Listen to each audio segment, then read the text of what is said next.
From hobby horses to deadly riots to the threat of the boredom epidemic, the history of hobbies has never been boring. In fact, they became so important that we created laws to protect them and we changed our school system to teach them. Our modern world was built on the promise and dreams of hobbies. But even the word itself did not have simple origins.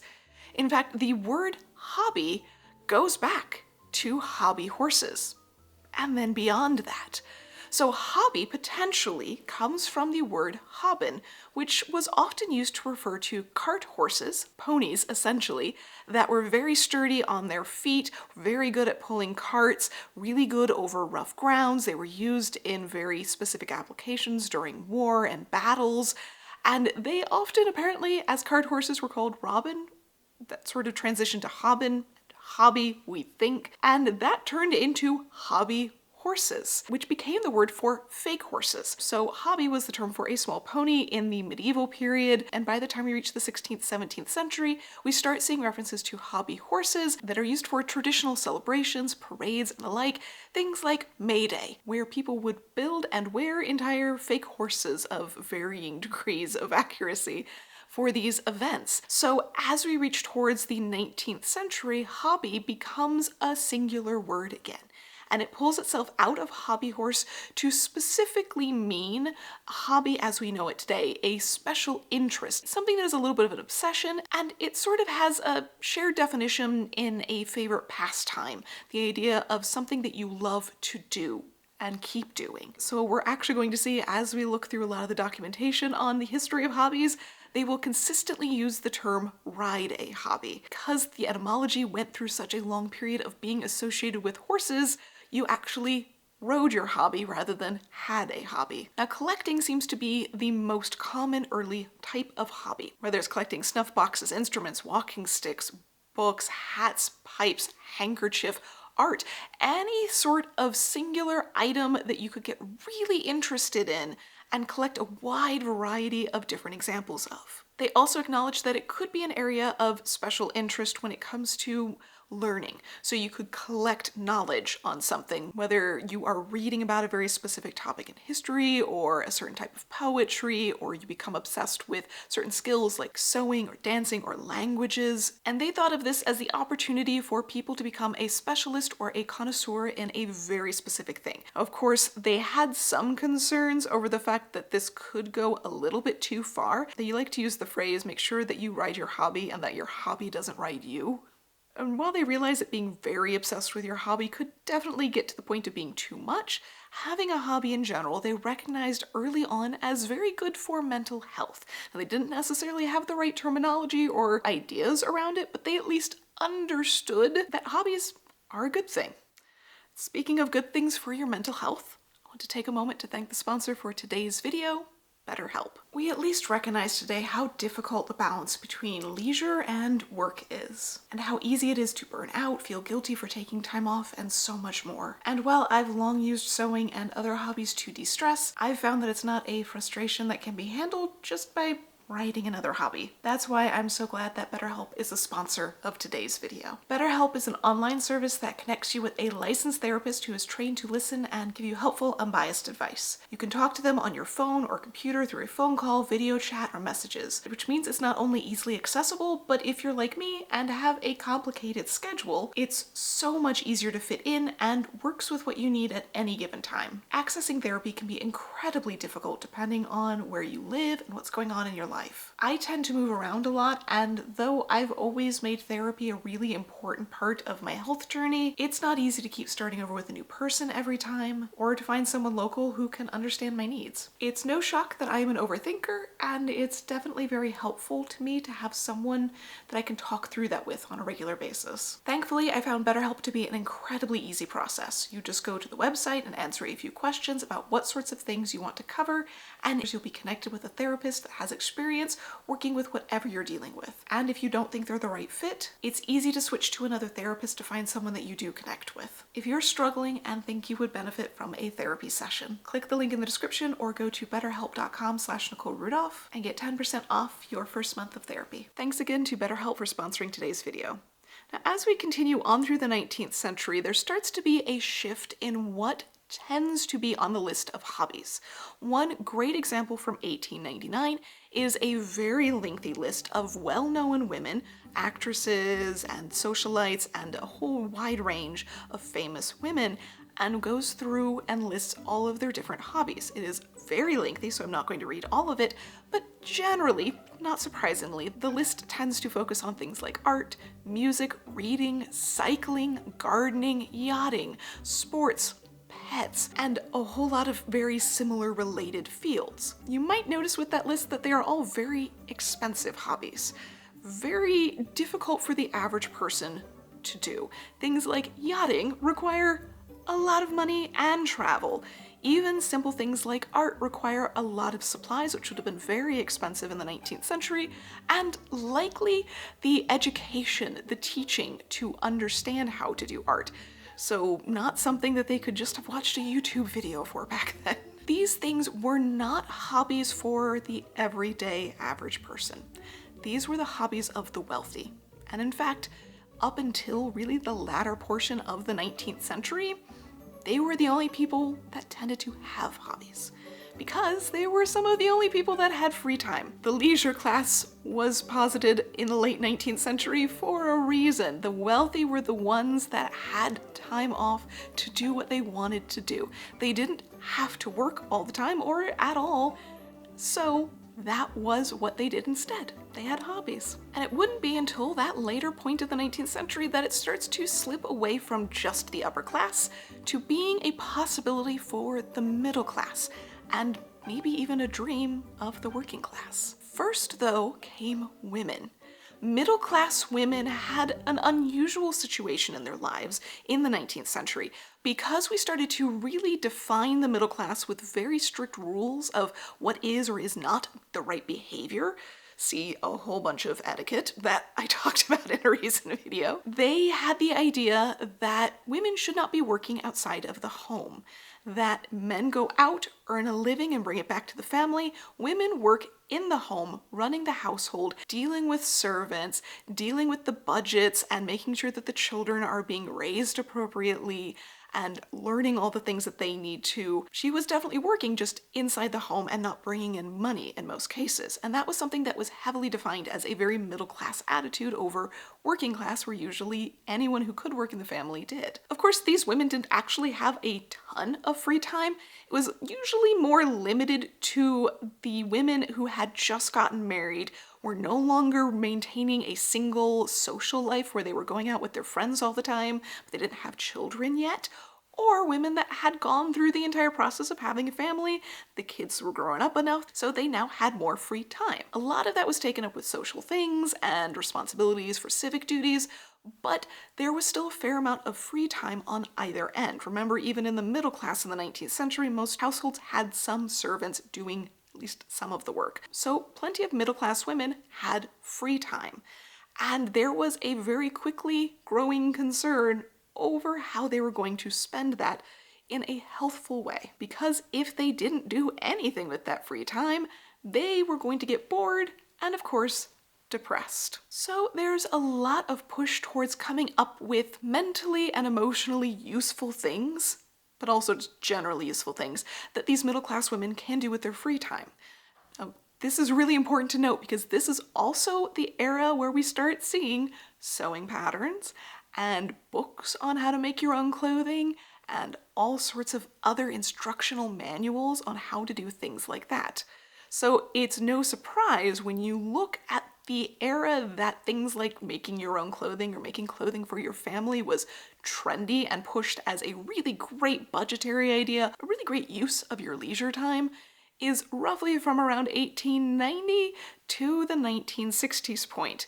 The era where middle-class women weren't supposed to be working outside of the home, but were increasingly getting devices around the home to help them have more leisure time, but were also dealing with a lot of depression and frustration in many ways, so we'll just give them sewing to do. Look, they can just make all their own clothing, as if they somehow actually had so much free time they could manage to do an entire job on their own, because making an entire family's worth of clothing, that's a full-time job, if not the full-time job of like 3 or 4 people. So that's why when I did a lengthy video looking at how much clothing people had in their wardrobes throughout the 19th and 20th centuries, especially for lower working class people, they very rarely talked about women making their own clothing because those women were usually too busy trying to earn money in any way that they could, or simply manage the household without any servants. That generally wasn't considered an easy option. But regardless of how much free time women actually had, society was very concerned over what they were doing with it. Shocking, I know. Even as late as the 1940s, I found an article that said if women aren't basically kept entertained by activities in their leisure time, that they will age rapidly, their health may crack, and they do not enjoy life. So they really thought that having some sort of diversion was a very good idea for the mind. It rests the brain and consequently is good for the nerves also. There is one feature of the hobby to be guarded against, however. That is to see that it never becomes an obsession. Once a woman becomes immersed in a particular subject or work to the exclusion of everything else, she becomes plainly freakish. But they had that concern not just about women.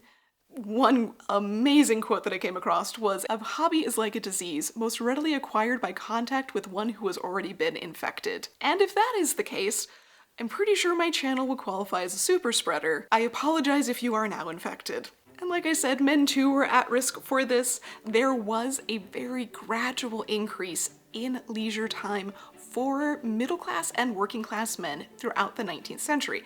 Now, it did not come easily. There was a lot of literal fighting over this. The push for an 8-hour workday started in the mid-19th century. It would take a very long time for that to become the norm, however. The first attempt at this was in Illinois.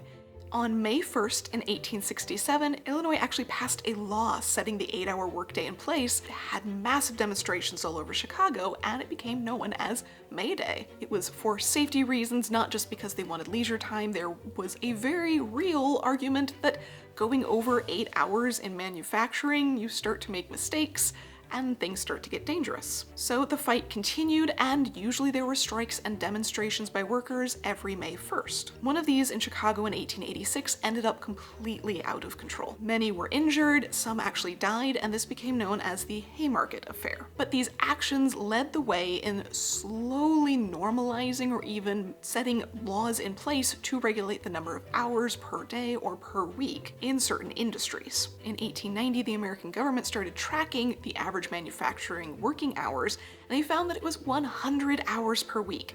There was no way that they were going to have any sense of free time. But it gradually finds its way into different industries. There is a major concern as this starts to happen with the very 19th century moralistic mindset of idle hands are the devil's playthings. And the concept of, well, it's one thing for the wealthy to have leisure time. They understand how to handle that. But what happens when we give that to the working class? What horrible things could they possibly do with their leisure time? They don't know how to handle themselves with that. Seeing the writing on the wall and the way that we were headed in the future, there started to be list after list and idea after idea published on how to help people learn to occupy their free time in a very effective and safe way. One story from 1912 that I found was of a furniture salesman whose hobby was roses. And he grew the most beautiful roses, and he did this at the same place that his furniture dealership was at. So that way people would start to come and see this beautiful rose garden, and they got to know him and his roses, and they trusted him, and all of the local business came to this man's furniture shop. As they put it in the article, you should try to find a way to tie your business to your hobby and have it helped along.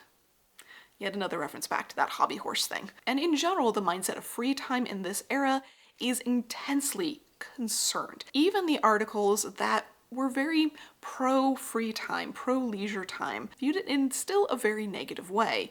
One that you can kind of see lingering still today. A 1926 article talked about American work ethic, acknowledging that the work ethic is kind of over the top, and there's a lot of emphasis on making sure that you are working all the time, producing all the time, working long hours, and how important and essential that is.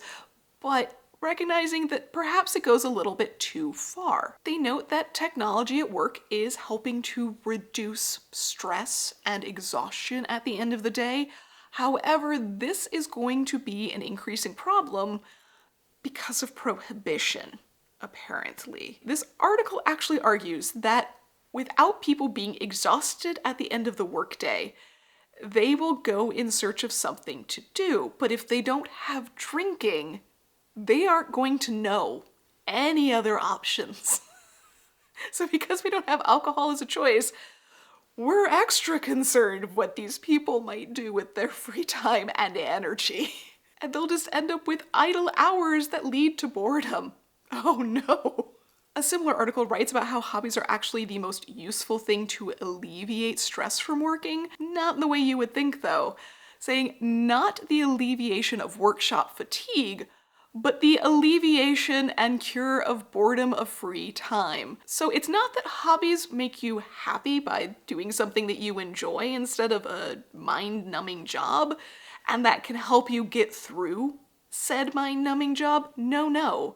The hobbies are just useful to make sure that that mind-numbing boredom you experience when not working isn't there. And the concern over free time leading to a boredom epidemic is about to get so much worse. In the US, we get what's called the Fair Labor Standards Act. In 1938, it sets the work week to 44 hours, and in 1940, it reduces it down to 40 hours. Of course, you can work overtime, but then you get paid more for that. So it's meant to encourage employers to set the weeks at 40 hours. The main reason for doing this was because we were just coming out of the Great Depression, and they wanted to reduce the amount of unemployment that there was. So by limiting workers to only 40 hours, you could employ more people working only 40 hours rather than 50, 60, 100. And this is a very important concept because the Depression had introduced the idea of forced leisure, where these people literally didn't have jobs, could not find work, and had nothing else to do because they didn't have money to do enjoyable things. They couldn't just go on vacation. And while society at the time seems to recognize that there were a lot of mental health problems during the 1930s, they blamed it on the fact that it was a universal effect of boredom. That these people were depressed not because they literally didn't have a job or money, but because they didn't have something useful to do. I will at least give them that they recognized that free time was a useful thing to some extent, but they really wanted it in moderation. The idea of 4 hours of leisure time once you've done your job and you've slept and you've done other basic things. 4 hours. 4 hours of leisure time is a very reasonable amount, but 8 hours of leisure time a day, oh, people won't know what to do with that. Forbid that they ever have a whole full day of leisure time. They definitely don't know what to do with that.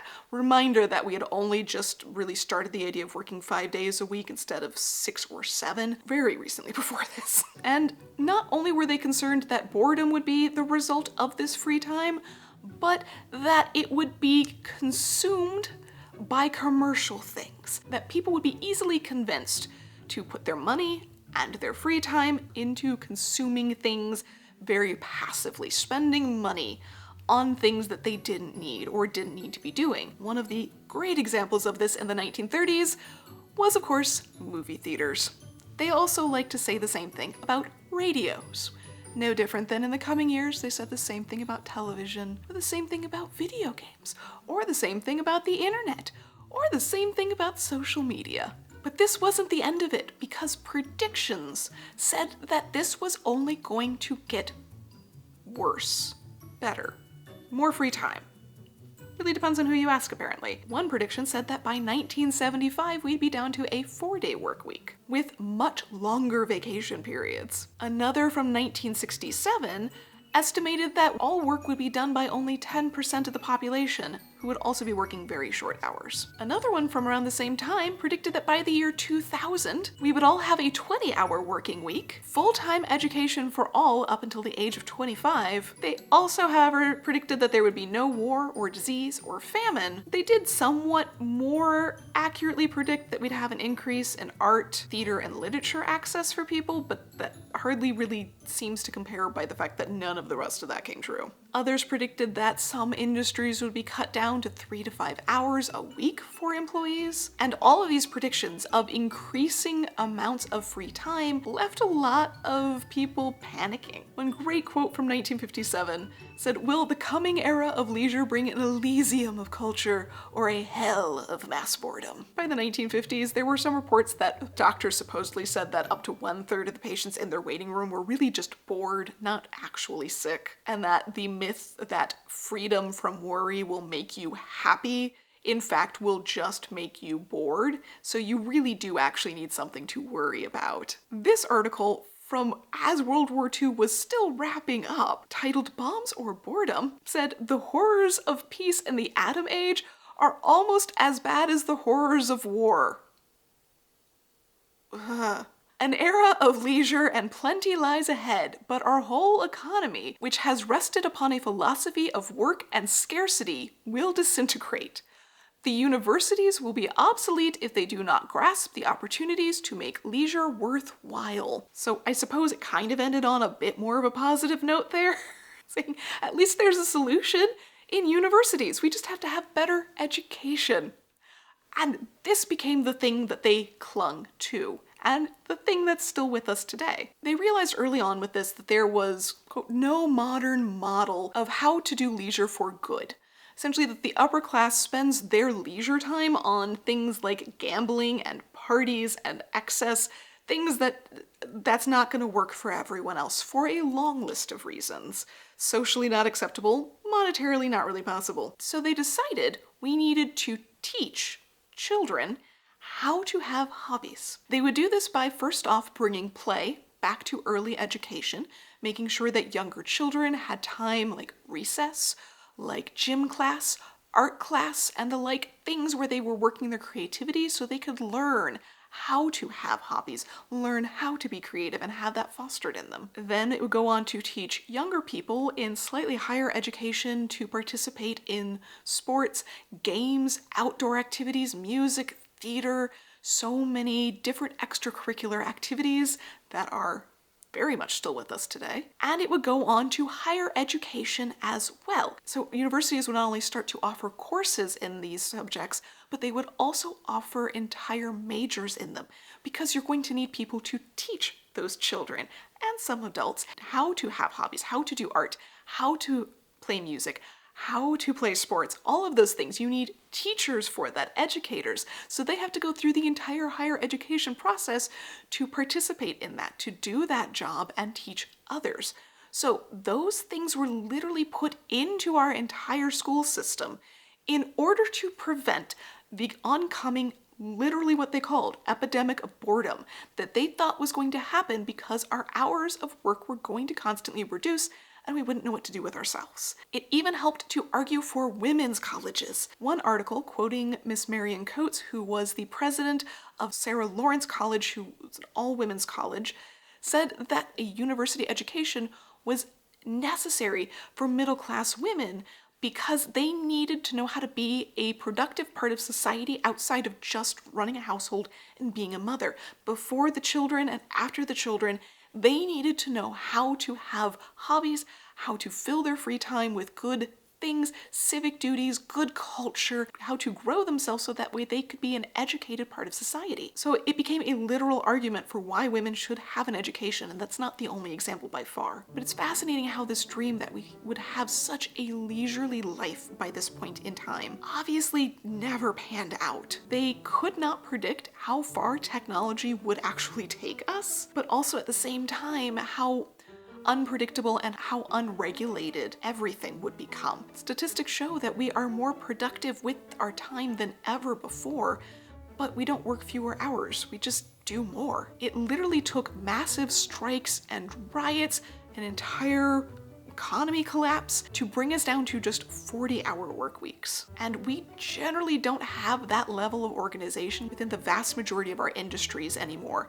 We can't really unionize people that work on spreadsheets, or honestly the vast majority of our jobs today, so there's not the same power behind it that we used to have a century ago. Regardless of that though, the idea of leisure time, the threat of leisure time, has left its mark on our society. Our schools still teach creativity, much to the disdain of some who do not understand why that is a necessary part of our lives. Leisure and its productivity have continued to be a massive moral argument. Laziness is an entire concept based just on that, essentially defining what is or is not of use or of benefit. But if we realize that it sort of stems from a very misguided medical concern over boredom and inevitably depression, hopefully we can give ourselves a little bit more grace on the hobbies we choose to ride. And if you want a temptation of a new hobby, the next video that I'm working on is taking me back to shoemaking in a very seasonal manner, or you can just join me by subscribing and following me down the rabbit hole of research.